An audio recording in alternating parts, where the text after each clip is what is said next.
हरे कृष्ण।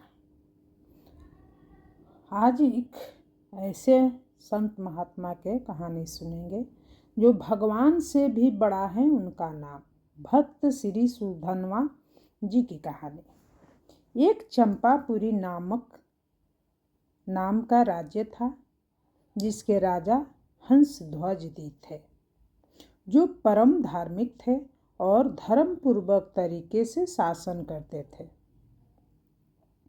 प्रभु की भक्ति और योद्धाओं की श्रेष्ठता में उनकी बहुत रति थी और वे पूरी प्रजा का अपने पुत्र की तरह पालन करते थे। उनके अपने पुत्र का नाम सुधनवा था। यह उस समय की बात है जब महाराज युधिष्ठिर अश्वमेध यज्ञ कर रहे थे। गुप्तचरों ने हंसध्वज जी को समाचार दिया कि महाराज युधिष्ठिर का घोड़ा आपके राज्य की सीमा में प्रवेश कर चुका है। राजा हंसध्वज ने पूछा कि क्या भगवान श्री कृष्ण भी साथ हैं? गुप्तचरों ने उन्हें बताया कि वो तो नहीं है, परंतु उनकी द्वारिका की सेना साथ चल रही है। हंसध्वज ने मन ही में आया कि यदि भगवान कृष्ण साथ होते तो घोड़े का पूजन करके उनके दर्शन प्राप्त करते, लेकिन अब पांडवों को थोड़ा कष्ट देने के बहाने भगवान के दर्शन करने का उपाय करना होगा। वो जानते थे कि पांडवों की सहायता के लिए भगवान श्री कृष्ण व्याकुल होकर उपस्थित हो जाएंगे। इसलिए उन्होंने महाराज युधिष्ठिर के अश्वमेध को पकड़ लेने का आदेश दिया। राजा हंसध्वज की ओर से पांडवों को युद्ध का आह्वान। अश्वमेध के साथ चल रहे बड़े बड़े महारथी जैसे अर्जुन, पद्मुमन आदि युद्ध के लिए तत्पर थे। अश्वमेध को पकड़ते ही हंसध्वज ने हर्षपूर्वक युद्ध का जय घोष किया और तत्काल अपनी सेना को उपस्थित होने का आदेश दिया। उन्होंने साथ ही यह भी आदेश दिया कि यदि किसी ने थोड़ी भी देर की तो उसे खौलते हुए तेल की एक कड़ाही में डाल दिया जाएगा। नगाड़े के ध्वनि पूरी होते होते पूरी सेना नगर के बाहर आ जानी चाहिए। स्वयं गजराज पर चढ़कर हंसध्वज भगवान श्री कृष्ण को मानसिक प्रणाम करके अर्जुन जी से युद्ध करने के लिए आगे बढ़े। राजा की आज्ञा सुन सब सैनिक ठीक समय पर उपस्थित हो गए। आदेश अनुसार वहीं एक बड़ी कड़ाही में खौलता तेल डालकर रखा जाने लगा कि यदि कोई विलंब करेगा तो उसे कड़ाही में डाल दिया जाएगा। जितने भी वीर योद्धा थे वे सब उपस्थित हो गए, पर उनके अपने पुत्र सुधनवा जी समय पर नहीं आए। सुधनवा जी भगवान के बहुत बड़े भक्त थे और हर समय नाम जप करते रहते थे।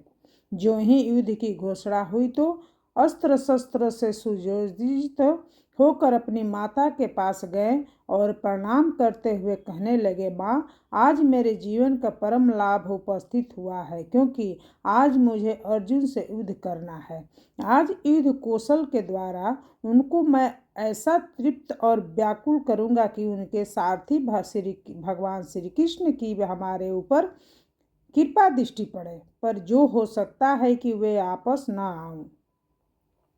इसलिए आपसे आशीर्वाद मांगता हूं कि भगवान के साक्षात्कार भी अपनी कामना पूर्ण कर सकूं। उनकी माता ने उन्हें कामना पूर्ति का आशीर्वाद देते हुए विदा किया। इसके बाद उनकी बहन ने आकर उन्हें तिलक लगाया, आरती की और उनके युद्ध में विजय की शुभकामनाएं दी। आगे बढ़े तो सुधनवा जी की पत्नी प्रभावती, जिनके उनका अभी अभी विवाह हुआ था, मुस्कुराती हुई सामने आई। सुधनवा जी को युद्ध के लिए तैयार देखो कहने लगी, स्वामी, मैं जानती हूँ आज आप महाबली महारथी अर्जुन से युद्ध करने जा रहे हैं और वे भी जानती हूँ कि वहाँ से वापिस आ जाना असंभव है, पर इतनी कृपा तो कर दो कि आपके बाद आपका जलांजलि देने वाला तो कोई हो। सुधन्मा जी ने कहा, तुम धैर्य रखो, मैं श्री कृष्ण के बल से अर्जुन को परास्त करके वापिस लौट आऊंगा। प्रभावती जी ने उत्तर दिया, नाथ, आज तक मैंने ऐसा नहीं सुना कि जो श्री कृष्ण से मिलने के लिए गए वो तो वापिस लौटे। बाहर कढ़ाई में तेल खौल रहा था और राजकुमार सुधन्मा जी को समय पर आया न देखकर महाराज हंसध्वज को बहुत कष्ट हुआ कि सुधन्मा ही मेरी आज्ञा का उल्लंघन कर रहा है। सुधन्मा जी अपनी पत्नी के पुत्र कामना के भाव को पूर्ण करने के लिए रुके थे, पर महाराज को ये पता नहीं था। अपने ही पुत्र को खौलते तेल में डाल देने का आदेश। हंसध्वज जी ने तुरंत जल्लादों को आज्ञा देते हुए कहा कि सुधन्मा को पकड़कर लाया जाए और खौलते तेल में डाल दिया जाए। जो ही आज्ञा हुई तो सैनिक तुरंत गए और इधर सुधन्मा जी स्नान आदि कर पवित्र होकर बाहर निकल रहे थे। सुधन्मा जी ने सैनिकों ने कहा कि महाराज का आदेश है, आपको बंदी बनाकर ले जाया जाए और खौलते तेल में डाल दिया जाए, क्योंकि आपने विलंब किया है। उन्होंने उत्तर दिया कि पहले हमें महाराज के सामने पहुंचने दिया जाए। पिता के सामने जाकर सुधन्मा जी ने प्रणाम किया, पर महाराज ने अपनी बात दोहराते हुए कहा कि हमारी आज्ञा के उल्लंघन का जो निर्णय है वही बर्ताव इनके साथ किया जाए। महाराज हंसध्वज के शंख और लिखित नाम को दो आश्चर्य थे, जो सुधन्मा जी को नाम जप और भक्ति से बहुत जलते थे। अब उनको अवसर मिला तो राजा के पूछने पर उन्होंने सुधन्मा जी को आज्ञा अनुसार खौलते तेल में डालकर मृत्यु दंड देने को कहा और साथ ही चेतावनी दी कि यदि पुत्र मुंह में आकर उन्होंने उनकी बात नहीं मानी तो वो उनका त्याग कर देंगे। मंत्रियों ने राजा को समझाने की चेष्टा की, पर राज पुरोहित के विरुद्ध हंसध्वज नहीं जा सकते थे। सुधन्मा जी अर्जुन को व्याकुल कर कृष्ण दर्शन की अपना कामना अपूर्ण होती देख व्याकुल होने लगे। जो ही उन्हें कढ़ाई में डाला जाने लगा तो वो भगवान को पुकार कर कहने लगे, हे गोविंद, मुझे मरने का दुख नहीं, क्योंकि आज मरने के लिए ही निकला था, पर मरने से पहले मैं आपका दर्शन पाना चाहता था और अर्जुन के पक्ष से आप मेरी ओर कैसे देखते हैं ये देखना चाहता था। यदि अर्जुन के बाणों से भेदा जाता और आप सामने होते तो मुझे आनंद मिलता, पर एक कायरों की तरह कढ़ाई में मृत्यु को प्राप्त हो जाऊंगा। हे प्रभु, मुझ पर कृपा करे और मेरी कामना की पूर्ति करे। युद्ध स्थल में अर्जुन को व्याकुल करते हुए अपने बाणों से आपकी पूजा करते हुए मरने में मुझे संतोष होगा। सुधन्मा जी के निरंतर कृष्ण नाम का जप का चमत्कार। सुधन्मा जी की श्री कृष्ण जपने लगे और उन्हें कढ़ाई में डाल दिया गया। काफी देर खौलते तेल में रहने के बाद भी सुधन्मा जी का एक रोम भी नहीं जला। सबको बड़ा आश्चर्य हुआ, क्योंकि सबके सामने तेल खौल रहा था, पर नाम का ऐसा चमत्कार था कि सुधन्मा जी प्रसन्न मुद्रा में श्री कृष्ण जपते बैठे रहे। राज पुरोहित विचारने लगे कि आग तो जल रही है, पर सुधन्मा जी को कुछ नहीं हो रहा है। उन्होंने एक नारियल के कढ़ाई में डलवाया तो खौलते तेल से फट कर वो नारियल शंख और लिखित में स्वर में लगा। तेल की गिरी बूंदों से उनके मुख के फेफड़े पड़ गए। इससे निश्चित हुआ कि सुधन्मा जी श्री कृष्ण नाम के बल से जीवित है, इसलिए आग उन्हें नहीं जला सकती। दोनों पुरोहित शंख और लिखित सोचने लगे कि हम अपने शस्त्र ज्ञान के गर्भ में भगवान की भक्ति का तिरस्कार करते थे। आज सुधन्मा जी के नाम जप का प्रभाव देख ही लिया। इतने में सुधन्मा जी को बाहर निकाल लिया गया। तभी दोनों पुरोहित एक भक्त का विरोध करने के लिए स्वयं को धिक्कारते हुए उसी कड़ाही में कूद गए। सुधनवा जी श्री कृष्ण नाम जपते रहे और तुरंत कड़ाही में सब शीतल हो गया। दोनों आश्चर्य सुधनवा जी के चरणों में गिर पड़े और उन्हें छाती से लगाकर कहने लगे, प्रिय राजकुमार, आज तुम्हारे स्पर्श से हम पावन हो गए। तुम्हारी कृपा से आज ये समझ आया कि भगवान के नाम में जो शक्ति है वो किसी भी दूसरे साधन में नहीं है। तुम ही हमारा उद्धार करेंगे। जाओ, युद्ध करो और अपनी कामना की पूर्ति करो। सुधनवा जी की अर्जुन को चुनौती। राजा ने घोषणा की कि आज उनके स्थान पर सुधनवा सेनापति का पद संभालेंगे। सुधनवा जी कब प्रत्यक्षा चढ़ाते और कब बाण छोड़ते, बड़े से बड़े सैनिक यह देख ही नहीं पा रहे थे। जब अर्जुन ने सुधनवा जी को बड़े बड़े महारथियों को मूर्छित करते हुए देखा तो उन्होंने स्वयं अपने गांडीव धनुष की तंचा खींची और सामने आकर खड़े हो गए। अर्जुन से सुधनवा जी की युद्ध के लिए ललकारा तो सुधनवा जी ने निर्भयतापूर्वक हंसकर कहा, हे पार्थ, आपने बहुत ही लड़ाइयाँ लड़ी है और विजय को प्राप्त हुए हैं, पर तब आपके सारथी श्री कृष्ण थे। यद्यपि आप महावीर हैं, पर इस समय आप मेरे सामने टिक नहीं सकते, क्योंकि आपका सारथी यहाँ नहीं है। अगर मुझ पर विजय प्राप्त करना चाहते हैं तो अपने सारथी को याद करो, नहीं तो आपके गांडीव ही सामर्थ्य नहीं है कि मुझे परास्त कर सके। एक बालक के मुख से ऐसी चुनौती सुन अर्जुन ने क्रोधित होकर उन पर बाणों की वर्षा कर दी। सुधनवा जी ने उनके भर बाण का काट दिया और अर्जुन की ध्वजा पर चिंता गांडी पर तक पर प्रहार किया। साथ ही उन्होंने अर्जुन के सारथी को भी घायल कर दिया। अब बिना ध्वज का रथ और बिना प्रत्यंचा का धनुष देख अर्जुन आश्चर्य में पड़ गए और भगवान कृष्ण को याद करने लगे। सुधनवा जी ने उपहास करते हुए कहा, आप मुझे बालक कह रहे थे, पर मैं चाहूँ तो आपको बाणों से घायल करके ऐसी दशा में पहुँचा दूँ जो आप ऐसे वीर पुरुष को शोभा नहीं देती। अब भी अवसर है, आप अपने सारथी को याद करिए और वहाँ बुला लीजिए। भगवान श्री कृष्ण का आगमन। जो ही अर्जुन ने स्मरण किया तो भगवान श्री कृष्ण वहां पहुंच गए और उन्होंने मूर्छित सारथी को हटाकर अर्जुन को रथ को संभाल लिया। सुधनवा जी की आशा पूरी हुई। उन्होंने अपने रथ से उतरकर भगवान के सामने प्रणाम मुद्रा में होकर अपने आराध्य देव का दर्शन किए। फिर वह दोबारा रोष में आकर अर्जुन को पुकारते हुए कहने लगे, हे पार्थ, अब संकोच मत करना, अब तुम्हारी विजय होगी। मुझे हारने के लिए मुझे पुरुषार्थ दिखलाना होगा।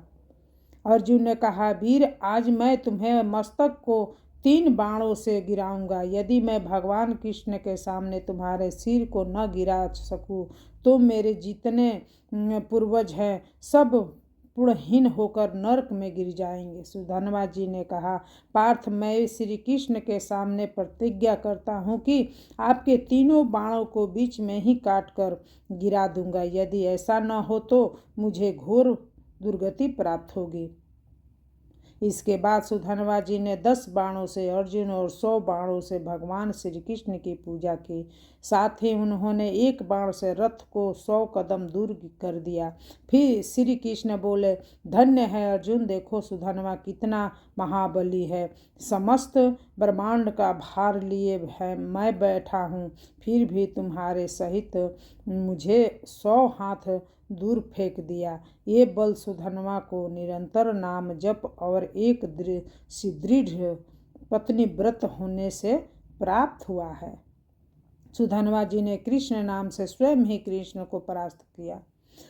अब अर्जुन ने दिव्यास्त्र का साधन किया और बाण में पे काल को विराजमान किया। श्री कृष्ण ने कहा, मैंने गोवर्धन पर्वत उठाकर जो गोप गोपिया की रक्षा की थी उससे प्राप्त पुण्य मैं इस अस्त्र पे विराजमान करता हूँ। अर्जुन ने सुधनवा जी से कहा, बच्चों, ये काल का बाण है। सुधनवा जी ने उत्तर दिया, मेरे पास कृष्ण नाम का बाण है जो काल का भी कहा महाकाल है। एक तरफ भगवान और दूसरी तरफ भगवान का नाम सुधनवा जी ने जोर से उच्चारण किया। जय श्री कृष्ण, और उस बाण के टुकड़े टुकड़े कर दिए। भगवान ने अर्जुन से तुरंत दूसरा बाण निकालने को कहा और उस पर अपनी बहुत सी शक्तियाँ का समाधान किया। भगवान दिखाना चाह रहे थे कि उनके नाम को आगे उनकी शक्तियाँ सकृत और पुण्य भी काम नहीं करते, इसलिए भगवान अपने नाम को अधीन हो जाते हैं। सुधन्वा जी ने अर्जुन से कहा, यदि मैं इस बाण के टुकड़े न कर दो तो और धति सहित महर्षि वशिष्ठ की ब्रह्म हत्या का पाप मुझे तुरंत लगे। ये कहते हुए सुधन्वा जी ने गोविंद कृष्ण नाम लेते हुए बाण मारा तो अर्जुन द्वारा चलाए भगवान की शक्तियाँ से संपन्न बाण में 5 टुकड़े हो गए। अर्जुन को निरुत्साह सहित होते देख भगवान श्री कृष्ण ने पंचजन्य शंख बजाते हुए नाद किया और अर्जुन से कहा, अब बाण संधान करो। भगवान ने कहा, मेरे राम अवतार में एक पत्नी व्रत होने के सब सकृत इस बाण पर विराजमान करता हूँ।